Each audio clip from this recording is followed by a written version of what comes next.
Hi నమస్తే, welcome to popcorn Masti YouTube channel.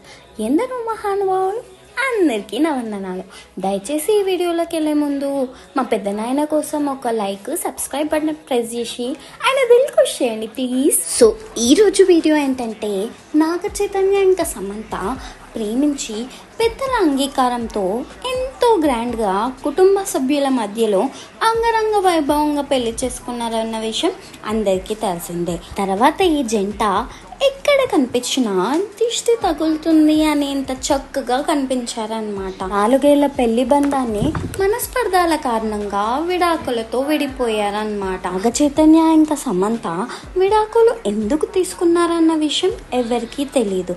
కానీ ఈ విషయాల్లో మాత్రం సమంతనే చాలా రకాలుగా టార్చర్ చేశారు అభిమానులు. సో మ్యాటర్ ఏంటంటే, తాజాగా సమంత ఓ పాడ్కాస్ట్ ఇంటర్వ్యూలో భాగంగా ఓ ఫ్యాన్ కాస్త ఓవర్ చేశాడన్నమాట.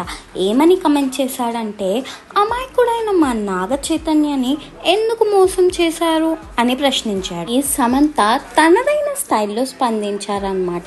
ఏమని కమెంట్ చేశారంటే, నన్ను ఆ ప్రశ్న అడగడం మంచిది కాకపోవచ్చు, దీనిపై మీకు ఇంకా స్ట్రాంగ్ టెక్నిక్ కావాలి, ఏది ఏమైనా మీరు బాగుపడాలని కోరుకుంటున్నా అంటూ తెలివిగా ఇచ్చి పడేశారనమాట. ఈ కమెంట్ చూసిన ఫ్యాన్స్ అయితే ఆ వ్యక్తిపై విరుచుకుపడుతున్నారనమాట. సో ఇది అనమాట అప్డేట్. ఇట్లాంటి అప్డేట్స్ కోసం please like, share and subscribe to popcorn Masti YouTube channel. నవ్వుతూ సబ్స్క్రైబ్ చేయండి ప్లీజ్.